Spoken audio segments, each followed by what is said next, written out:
Halo semua, gimana kabar kalian hari ini? Semoga kalian selalu diberikan nikmat kesehatan yang tidak terbatas dan senantiasa selalu dianugerahkan rezeki yang sangat melimpah.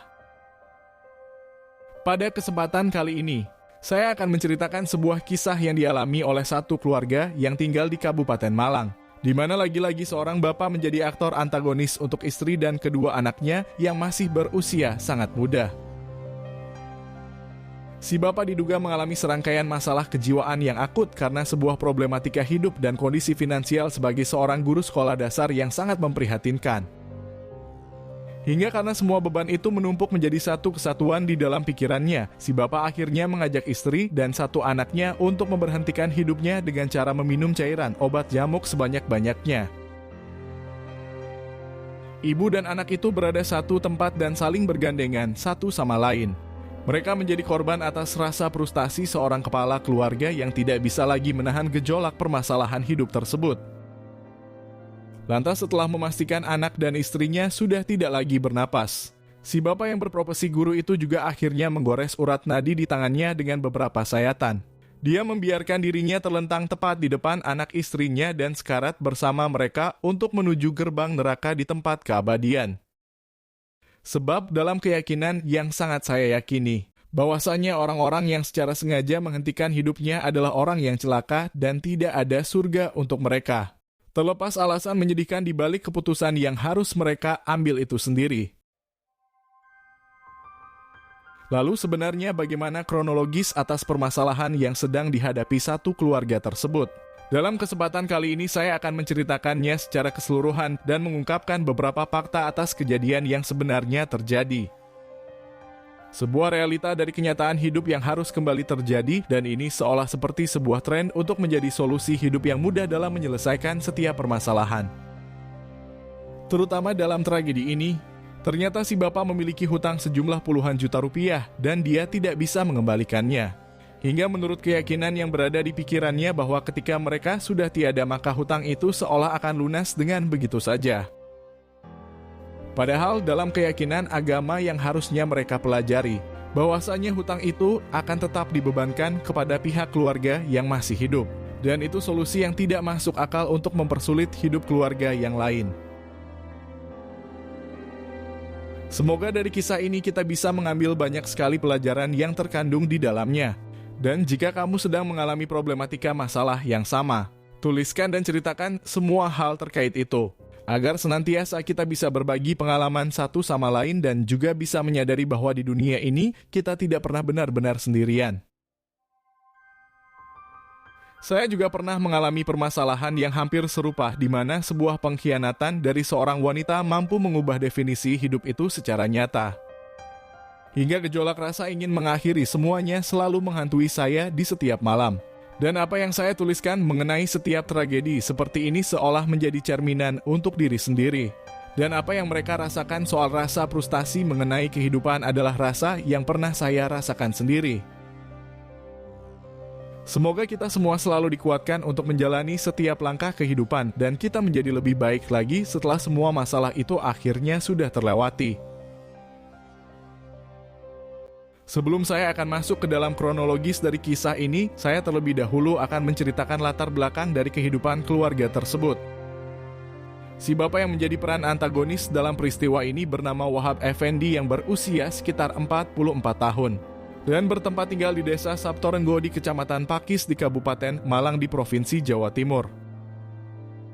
Bapak Wahab Effendi memiliki seorang istri yang terbilang sangat islami. Dia bernama Sulika yang terpaut umur sekitar 4 tahun atau lebih tepatnya berusia 40 tahunan. Menurut keterangan yang saya dapatkan di beberapa artikel berita, diketahui bahwa Bapak Wahab Effendi menikahi istrinya sudah 25 tahun yang lalu. Mereka menjalani biduk rumah tangga dengan menetap dari satu daerah ke daerah yang lain. Hingga pada sekitar tahun 2016, keluarga Bapak Wahab akhirnya menetap di sebuah kontrakan di Kecamatan Pakis dan rumah itu mereka sewa dari teman dekat istrinya.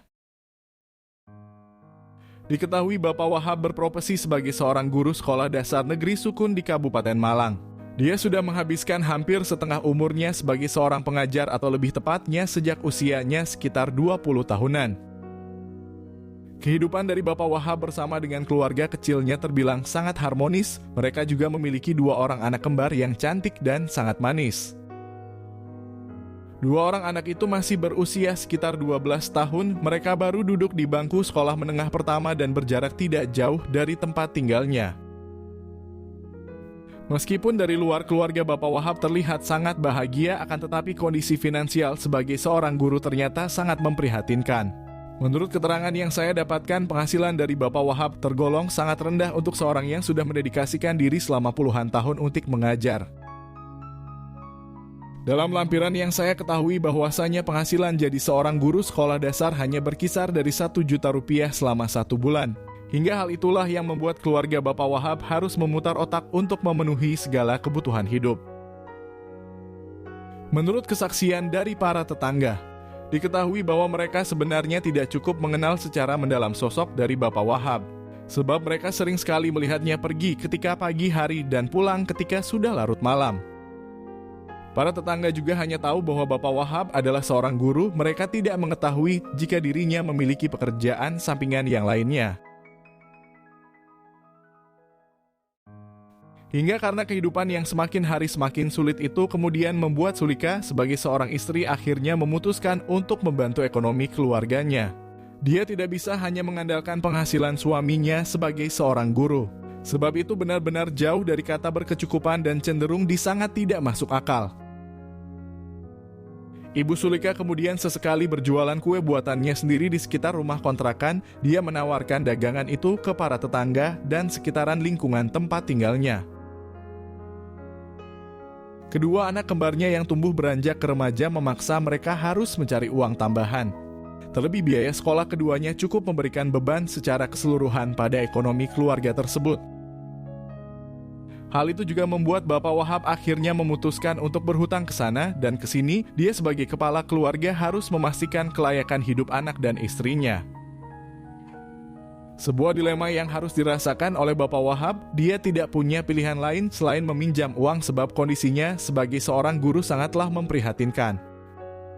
Realita kehidupan ini seharusnya juga menjadi tolak ukur para penguasa. Kejomplangan penghasilan di negara Konoha memang tergolong sangat tidak adil.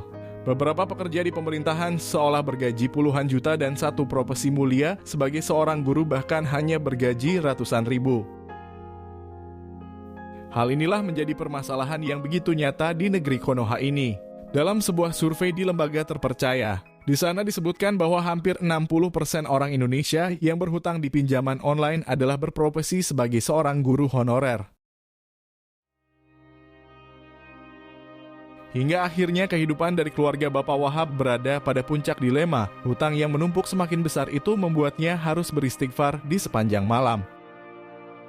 Menurut keterangan yang saya dapatkan, hutang yang akhirnya dibebankan kepada Bapak Wahab senilai puluhan juta dan itu hampir semuanya hanya semata untuk sekedar mencukupi hidup istri dan kedua anak gadisnya. Dari sana problematika dari Bapak Wahab semakin memaksa logikanya hilang. Keimanan yang selama ini ada di hati paling dalam harus kalah oleh permasalahan hidup dan persoalan hutang piutang tersebut. Menurut keterangan yang saya dapatkan, Bapak Wahab sekitar beberapa minggu terakhir ini sering terlihat murung dan menghabiskan waktunya sendirian. Dia seolah seperti melamun memikirkan dunia yang teramat sangat kejam ini. Sebagai kepala keluarga, dia tentu harus bertanggung jawab atas segala hidup anak dan istrinya. Namun apa yang selama ini sudah dia lakukan ternyata tidak mampu mencukupi itu semua. Dalam kebimbangan dilema hidup akan permasalahan tersebut, bisikan iblis tentu selalu muncul dalam benaknya setiap saat. Mereka seolah mengajak pada sesuatu yang sangat mengerikan, dan itu mampu menggoyahkan segala pondasi keimanan yang sudah tercipta selama ini. Dalam momen ini, seorang manusia memang sudah tidak lagi memiliki logika yang baik. Mereka cenderung ingin menyelesaikan setiap masalah dengan instan. Dan hal yang mengerikan adalah mereka ingin mengakhiri semua permasalahan itu dengan cara yang sangat tidak masuk akal. Kronologis yang saya ceritakan ini pasti tidak semuanya sesuai dengan kenyataan.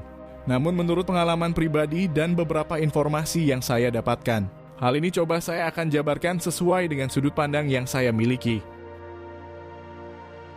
Sebagai seorang kepala rumah tangga, Bapak Wahab sudah pada frustasi tingkat tinggi dalam menjalani kehidupan ini. Hutang yang menumpuk sangat banyak dan penghasilan sebagai seorang guru seolah tidak akan bisa untuk membayarnya. Hingga hal itu membuat Bapak Wahab memiliki pikiran yang terbalik dan cenderung sangat negatif.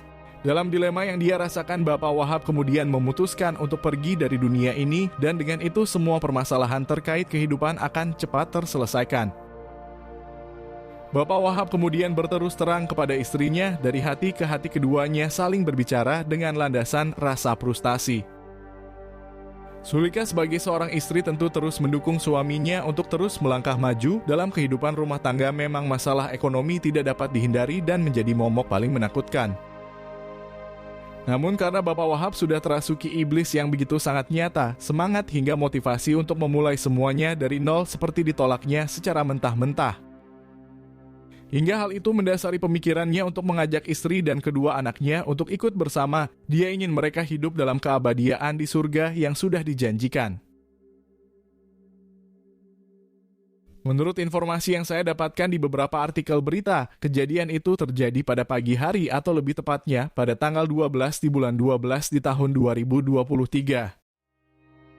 Saat itu para warga mendengar teriakan dari AK selaku anak pertama Bapak Wahab. Dia berteriak meminta pertolongan di sebuah jendela kamar tidurnya. Beberapa warga saat itu kemudian segera menghampiri gadis tersebut. Mereka yang tinggal bersebelahan cukup terkejut dan awalnya menyangka bahwa ada sebuah tindak kejahatan. Salah satu warga yang bernama Iswahyudi menuturkan bahwa dia mendengar teriakan AK begitu sangat keras. Gadis itu berkata bahwa dia terkunci di dalam kamar dan tidak mengetahui keberadaan dari ibu dan bapaknya. Dari sana Iswahyudi sekitar jam 8 pagi akhirnya memutuskan untuk mendobrak rumah Bapak Wahab. Dia bersama warga yang lain ingin memastikan keadaan dari keluarga tersebut. Hingga setelah berhasil membuka kamar dari AK, para warga kemudian melanjutkan untuk membuka kamar yang lain yang terletak di sudut paling belakang rumah tersebut. Dari sana para warga bisa merasakan aroma yang sangat menyengat. Mereka seketika mencium sesuatu yang mencekam dan amat sangat menakutkan. Hingga setelah pintu kamar itu berhasil dibuka, mereka kemudian menyaksikan penampakan yang sangat mengerikan dari 3 orang yang terdiri dari Bapak Wahab dan anak istrinya di sana. Sulika saat itu tergeletak di samping anaknya dan keduanya terlihat mengeluarkan cairan busuk dari mulutnya. Sementara Bapak Wahab tergeletak tidak jauh dari mereka. Dia ternyata masih dalam keadaan yang hidup dengan goresan luka yang cukup dalam di pergelangan urat nadinya. Bapak Wahab hanya sesekali membuka matanya. Dari sana mereka langsung bisa menyimpulkan bahwa ketiga memutuskan memberhentikan hidupnya sendiri. Atas inisiatif para warga, Bapak Wahab kemudian langsung dibawa ke rumah sakit terdekat. Mereka berharap bahwa Bapak guru itu bisa diselamatkan hidupnya. Hingga sekitar beberapa menit kemudian, pihak kepolisian bersama dengan para medis juga akhirnya sudah datang. Mereka selanjutnya memeriksa setiap bagian rumah dan meminta keterangan dari AK selaku keluarganya. Sementara itu, Bapak Wahab ternyata tidak dapat tertolong. Luka sayatan itu nyatanya sudah memutus aliran kehidupan dari jiwa raga pria 44 tahun tersebut. Hingga setelah mendapat penanganan sekitar setengah jam di rumah sakit, Bapak Wahab harus menghembuskan napas terakhirnya atas sebuah tindakan yang dia putuskan sendiri. Dalam penyelidikan dari pihak kepolisian, mereka juga menemukan sebuah surat yang tertuju untuk AK yang dibiarkan hidup. Dalam surat itu dituliskan bahwa mereka bertiga meminta maaf dan izin untuk meninggalkan dirinya. Bapak Wahab juga berpesan agar AK menuruti nenek dan saudara-saudara yang lain dan dia harus tangguh untuk menjalani sisa hidupnya sendiri.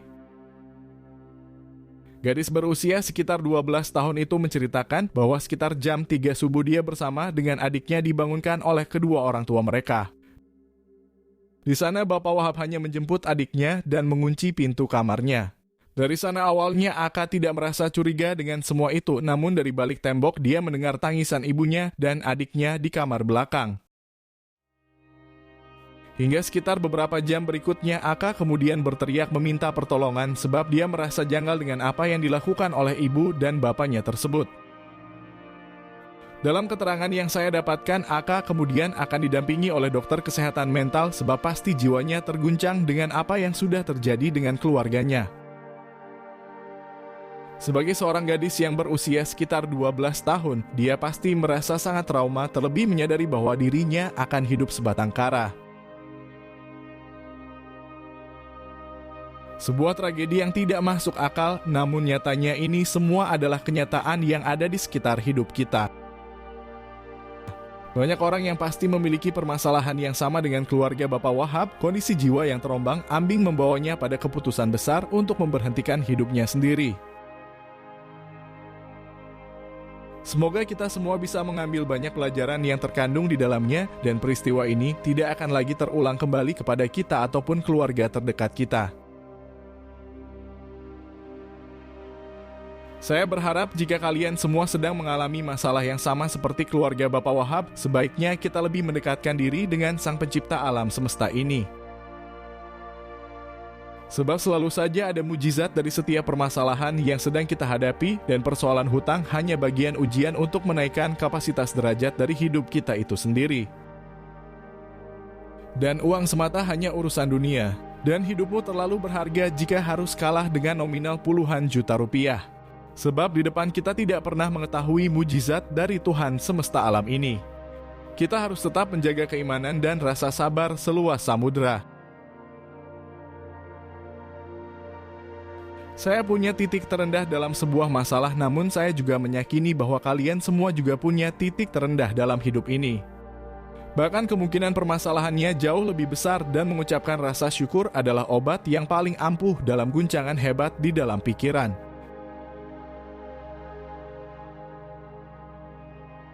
Terima kasih sudah menonton video ini sampai habis. Berikan dukungan kepada admin dengan menekan tombol suka dan tuliskan pendapatmu di kolom komentar.